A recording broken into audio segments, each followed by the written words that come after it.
wakabaye wihugura ukamenya n'ibyo utanga. Yego. Reka ngaruke ku mashuri. Aho watubwiye ko wiga mwaka wa 4 ubuvuzi, ndakeka wenda gusoza. Ese aho muba hamwe n'abandi banyeshuri ubona abakobwa bose bafite amakuru ahagije cyane ku kumenya igihe bagira mu burumbuke, bagira mu mihango, cyangwa hari abantu batabisobanukiwe? Ese nk'amashuri yakora iki? Urahera ku cyambere. Yego, murakoze. Aho dutuye, aho ntuye muri community mbayemo, mba mu banyeshuri, ntabwo abantu bose bafiteho amakuru. Ntabwo abantu bose bafite amakuru. Nabo muri kaminuza? Yego, barahari bataba bizi, adashobora no kubara. Nk'urugero, hari nk'abantu baba bafite kwa kwezi guhindagurika cyane. Yego. Ariyo twita mu irregular. Yego. Uwo muntu usanga ahindagurika cyane, ugasanga no kumenya ukwezi kwe biramuvanga.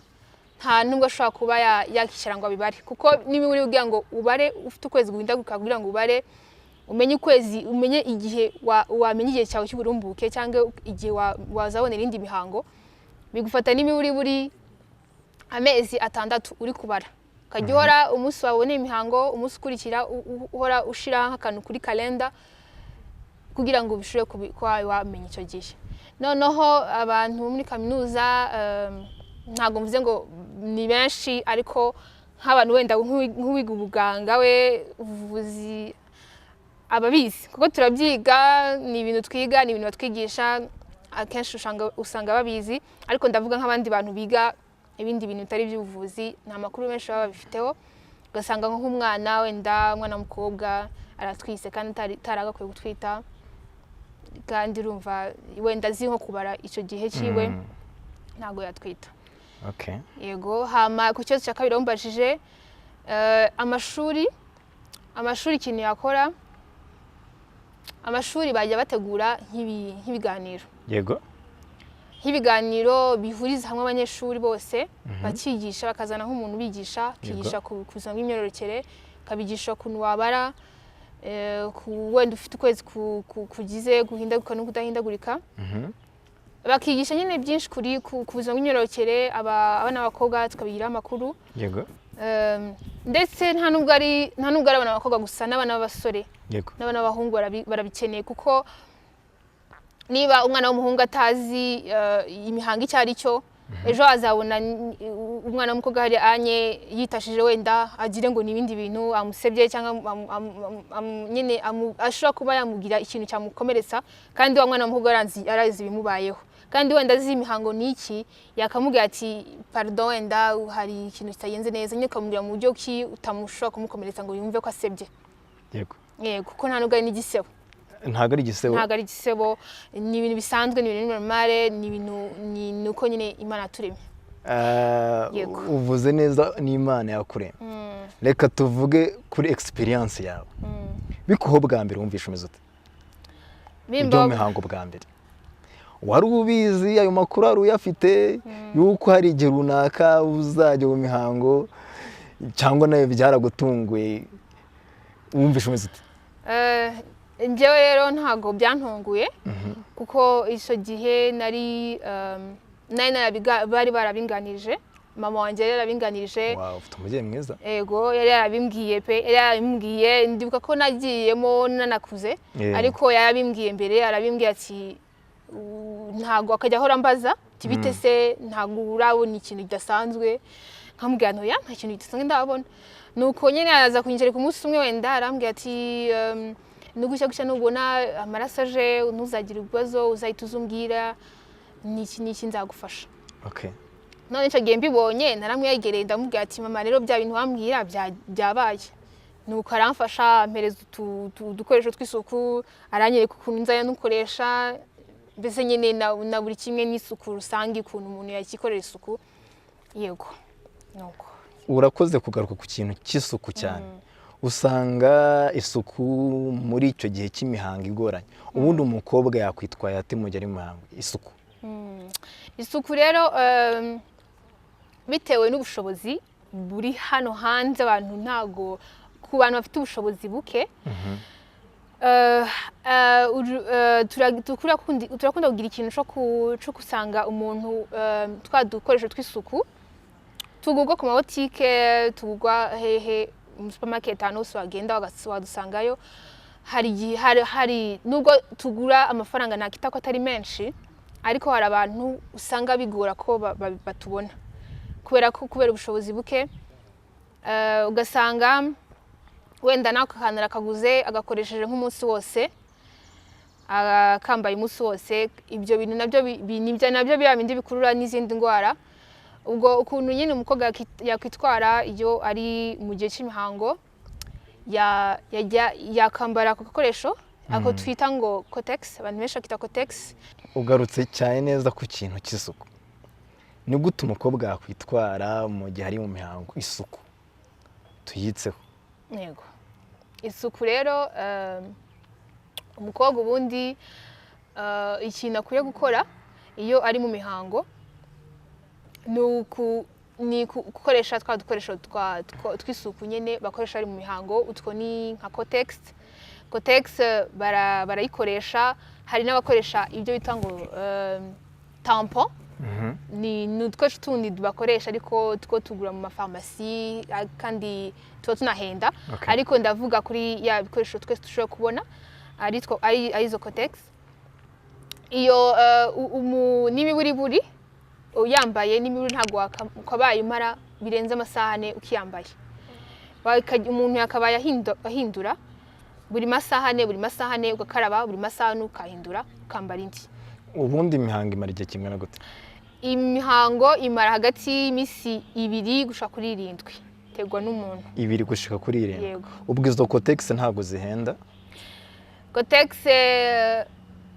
ntago ibiciro byayo ari biri hejuru cyane, ariko nanone ntago navuga ngo amafaranga ahubwo amafaranga ba make cyangwa ba menshi ku muntu bitewe n'umuntu.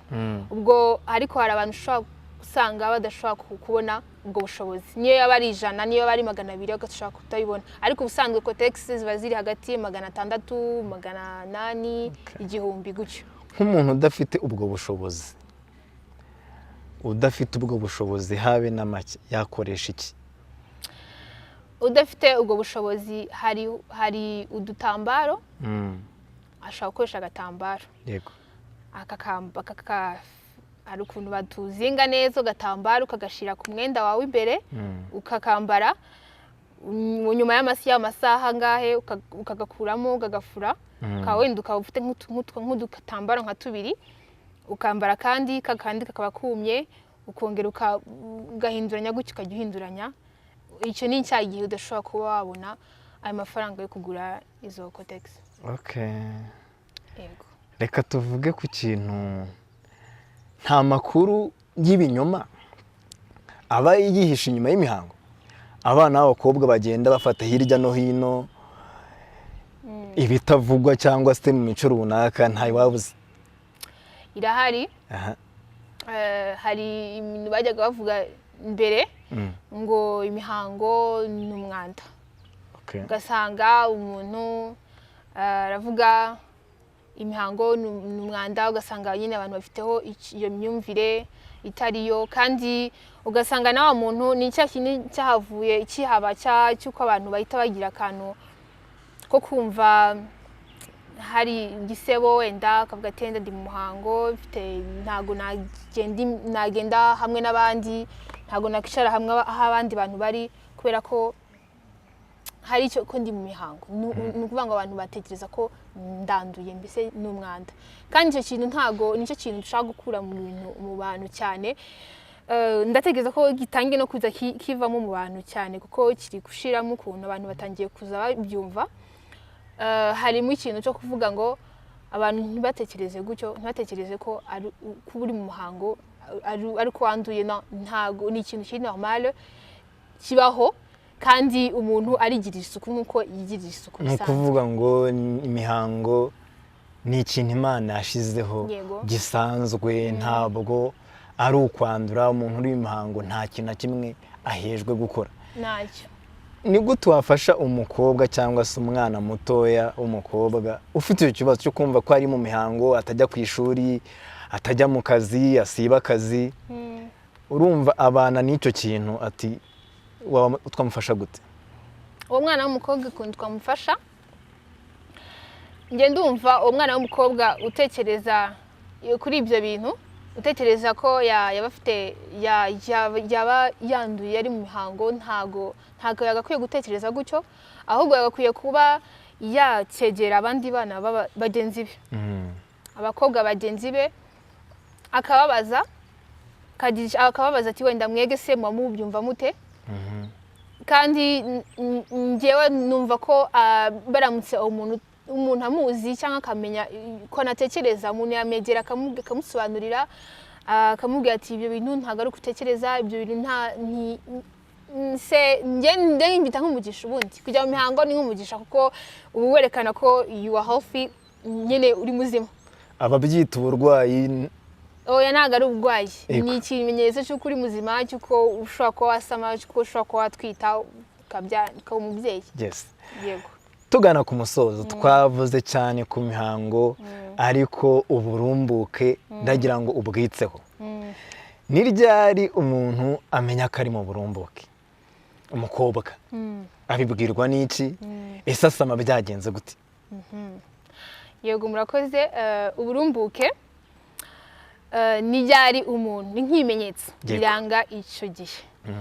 Icyo gihe rero iyo umuntu ari mu burumbuke, agira ikintu bita ashobora kugira ibigaragarira amaso, ashobora kugira ikintu bita ururenda, yego, ruva mu gitsina. Yego.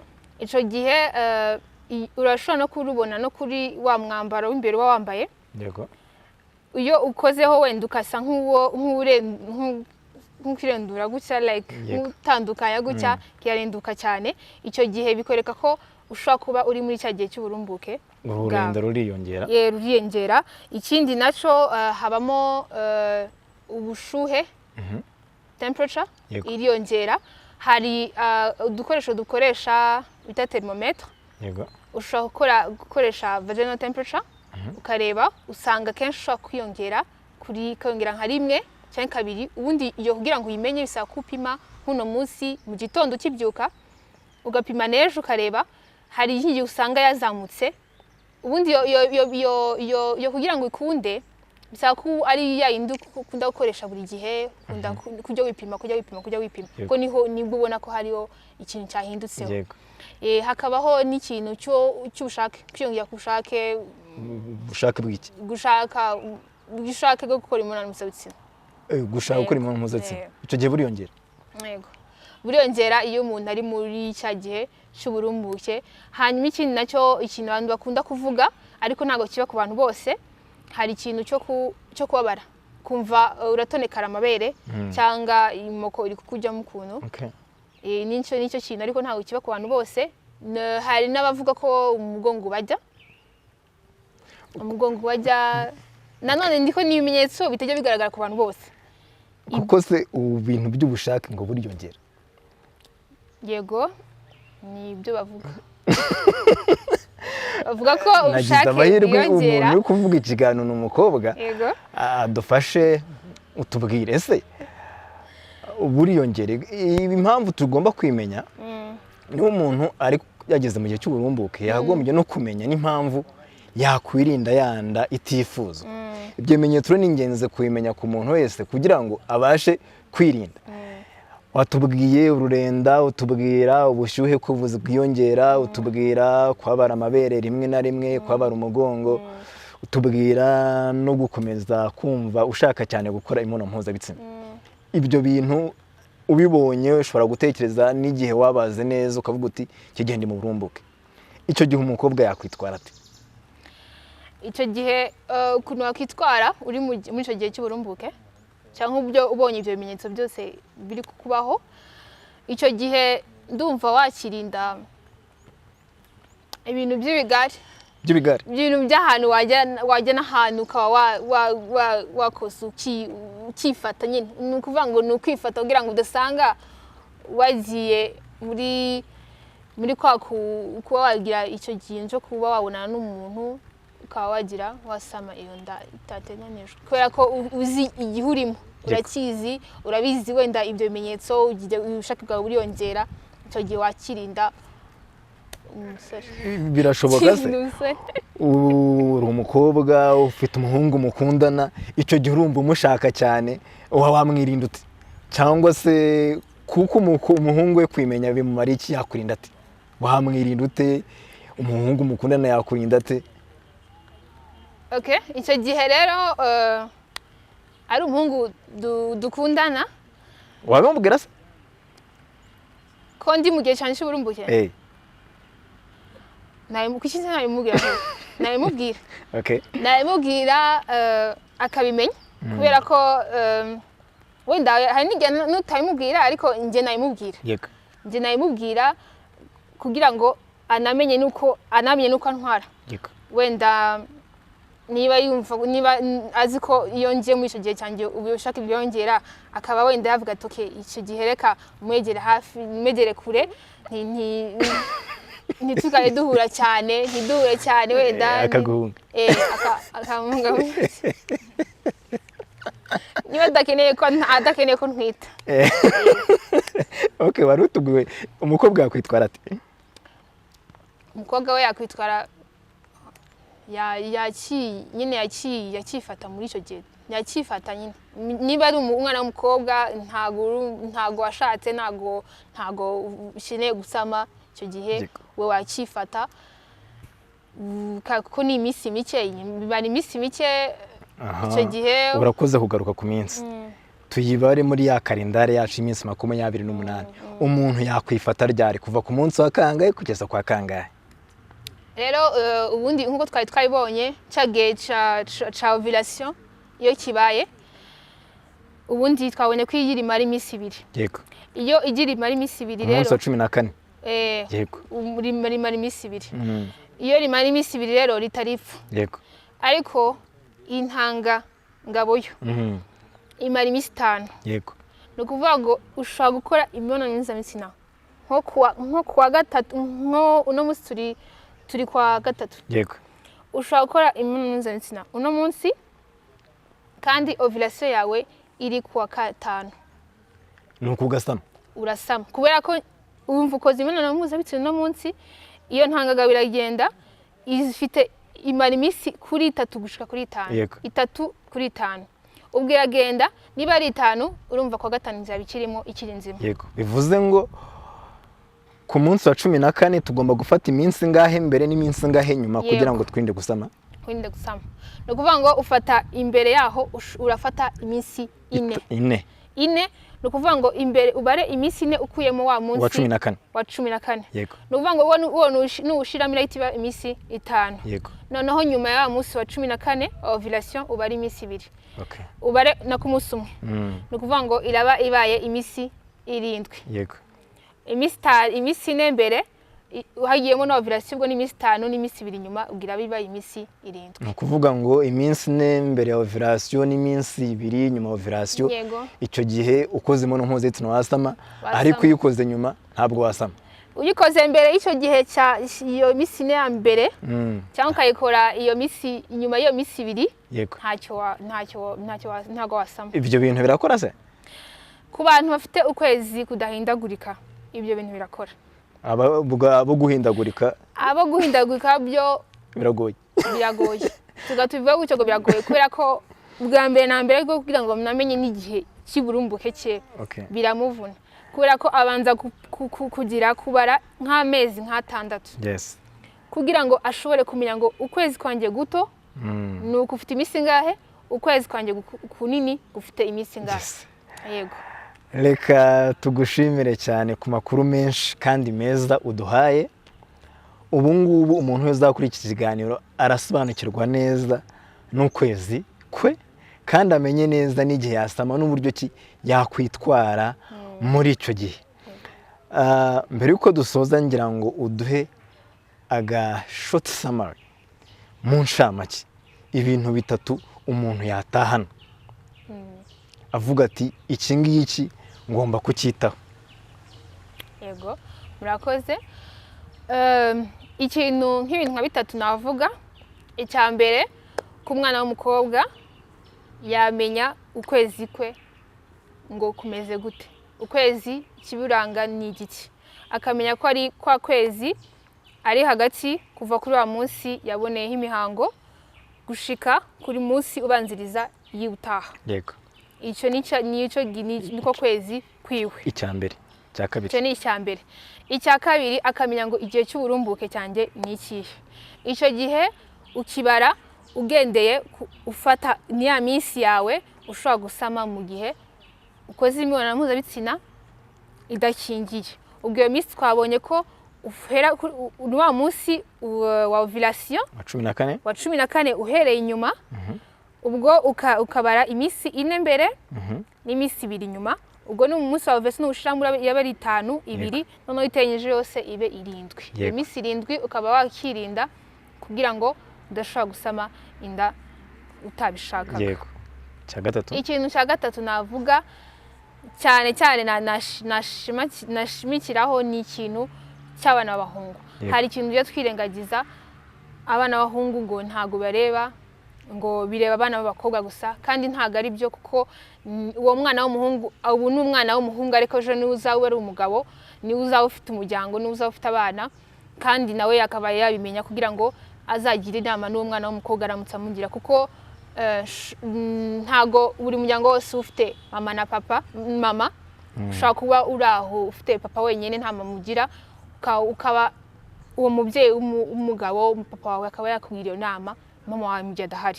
Rero njye nashima cyane ikintu turita kuri empowering girls, ariko nanone boys, abantu b'abasore b'abahungu bakwiye kubishanaho mu gaciro, bakamenya ese imihango ni iki, igihe cy'uburumbuke ni iki, bakabyita, kuko byose nawe ubwawe ejo n'uzaba uri umugabo, papa w'abana nyine uzagufasha.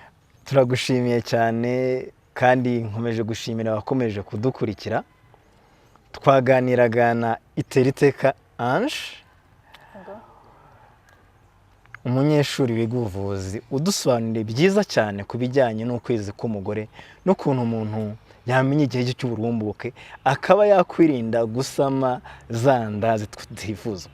Ikintu cya mbere ugomba kumenya, impamvu tubibabwira ntabwo ari ukugira ngo mwishure mu mpuzabitsina oya, ni ukugira ngo ubashe kumenya neza ubuzima bwawe kandi ubashe gufata icyemezo gikwiriye ku buzima bwawe.